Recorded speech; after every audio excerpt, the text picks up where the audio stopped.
Hi friends, ಎಲ್ಲರಿಗೂ ನಮಸ್ತೆ. ಸ್ನೇಹಿತರೆ, ನಾವು ಜೀವನದಲ್ಲಿ ಏನಾಗಿದ್ದೀವಿ ಅನ್ನೋದಕ್ಕಿಂತ ಜೀವನದಲ್ಲಿ ನಾವು ಯಾವ ರೀತಿಯಾಗಿ ವರ್ತನೆ ಮಾಡ್ತಿದ್ದೀವಿ ಅನ್ನೋದು ತುಂಬ ಮುಖ್ಯ ಆಗಿರುತ್ತೆ ಸ್ನೇಹಿತರೆ.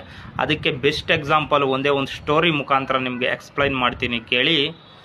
ಶೇಷನ್ ಅಂತ ಅವರು ತಮಿಳುನಾಡಿನವರು. ಅವರು ಚುನಾವಣಾ ಮುಖ್ಯ ಅಧಿಕಾರಿಯಾಗಿರ್ತಾರೆ, ಚುನಾವಣಾಧಿಕಾರಿ, ಎಲೆಕ್ಷನ್ ಕಮಿಷನರ್ ಆಗಿರ್ತಾರೆ. ಅವರು ಕೆಲಸದ ನಿಮಿತ್ತ ತಮಿಳುನಾಡಿನಿಂದ ಈ ಉತ್ತರ ಪ್ರದೇಶಕ್ಕೆ ಹೋಗಬೇಕಿರುತ್ತೆ. ಅವರ ಕಾರಿನಲ್ಲಿ ಕುಟುಂಬ ಸಮೇತರಾಗಿ ಹೋಗ್ತಾ ಇರ್ತಾರೆ. ಹೋಗ್ತಾ ಇದ್ದಂತಹ ಸಂದರ್ಭದಲ್ಲಿ ಇನ್ನೇನು UP ತಲುಪ್ತು, ಉತ್ತರ ಪ್ರದೇಶ ತಲುಪ್ತು. ಆಗ ಒಂದು ಹಳ್ಳಿಯ ಒಂದು ಟಾರ್ ರೋಡ್ ಮೇಲೆ ಹೋಗ್ತಾ ಇರಬೇಕಾಗುತ್ತೆ. ಆಗ ಅವರ ಶ್ರೀಮತಿಯವರಿಗೆ ಒಂದು ಬೇಲಿಯಲ್ಲಿ ಒಂದು ಅಕ್ಕಿಯ ಗೂಡು ಕಣ್ಣಿಗೆ ಕಾಣಿಸುತ್ತೆ, ಪಕ್ಷಿಯ ಗೂಡು. ಆ ಪಕ್ಷಿಯ ಗೂಡಿನ ಒಳಗಡೆ 3-4 ಪುಟ್ಟ ಪುಟ್ಟ ಮರಿಗಳು ತುಂಬ ಚೆನ್ನಾಗಿರ್ತವೆ ಸ್ನೇಹಿತರೆ.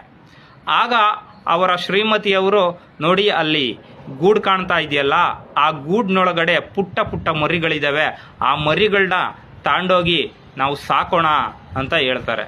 ಆಗ ಹಿಂದು ಮುಂದೆ ನೋಡಿದೆ ಶೇಷನ್ ಅವರು, ಹೌದು ತಗೊಂಡೋಗೋಣ ಅಂತ ಹೇಳಿಬಿಟ್ಟು ಅದನ್ನು ತಗೊಂಡು ಬನ್ನಿ ಅಂತ ಹೇಳಿಬಿಟ್ಟು ಶ್ರೀಮತಿಯವರು ಹೇಳ್ತಾರೆ.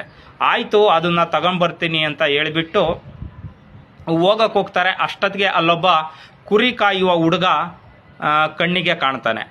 ಆಗ ಶೇಷನ್ ಅವರು ಆ ಕುರಿ ಕಾಯುವ ಹುಡುಗನನ್ನು ಕರೆದುಬಿಟ್ಟು, ನೋಡಪ್ಪ, ಅಲ್ಲಿ ಹೋಗಿಬಿಟ್ಟು ಆ ಹಕ್ಕಿ ಗೂಡಿದೆಯಲ್ಲ, ಆ ಹಕ್ಕಿ ಗೂಡಲ್ಲಿರುವ ಮರಿಗಳನ್ನ ತಗೊಂಬಂದು ನಮಗೆ ಕೊಡಪ್ಪ ಅಂತ ಹೇಳಿಬಿಟ್ಟು ಹೇಳ್ತಾರೆ.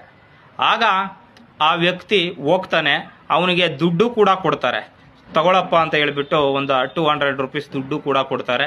ಆ ವ್ಯಕ್ತಿ ಆ ಪಕ್ಷಿ ಗೂಡಿನ ಹತ್ರ ಹೋಗಿಬಿಟ್ಟು ತಗೊಳ್ಳೋದಕ್ಕೆ ಅಂತ ಹೋಗ್ತಾನೆ. ಆದರೆ ಆ ಅಕ್ಕಿಗಳನ್ನ ತಗೊಂಡಿರೋ ವಾಪಸ್ ಬಂದು ದುಡ್ಡನ್ನು ಅವ್ರ ಕೈಗೆ ಕೊಡ್ತಾನೆ.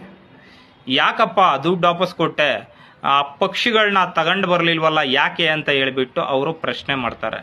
ಆಗ ಆ ವ್ಯಕ್ತಿ ಉತ್ತರವನ್ನು ಕೊಡ್ತಾರೆ, ಸ್ವಾಮಿ, ನಾನು ಆ ಪಕ್ಷಿಯ ಮರಿಗಳನ್ನ ನಾನು ತಗೊಂಬಂದು ನಿಮ್ಮ ಕೈಗೆ ಕೊಡ್ತೇನೆ.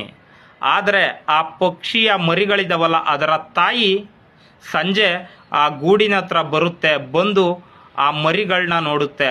ಆ ಮರಿಗಳನ್ನ ಆ ಗೂಡಲ್ಲಿ ಇಲ್ಲದೆ ಇರೋದನ್ನು ನೋಡಿ ಆ ಪಕ್ಷಿ ತುಂಬಾ ದುಃಖ ಪಡುತ್ತೆ ಸರ್. ಆ ದುಃಖವನ್ನು ನನ್ನ ಕೈಲಿ ನೋಡಲಿಕ್ಕಾಗೋದಿಲ್ಲ. ಮತ್ತು ನನ್ನೂ ಕೂಡ ಎತ್ತವಳು ಒಬ್ಬಳು ತಾಯಿ. ಒಂದು ವೇಳೆ ನಾನು ಇವತ್ತ ಮನೆಗೆ ಹೋಗಲಿಲ್ಲ ಅಂದರೆ ನನ್ನ ತಾಯಿ ಕೂಡ ದುಃಖ ಪಡ್ತಾಳೆ. ಅದೇ ರೀತಿಯಾಗಿ ಆ ಪಕ್ಷಿ ಕೂಡ ಆ ಮರಿಗಳು ಇಲ್ಲದೆ ಇರೋದನ್ನು ನೋಡಿ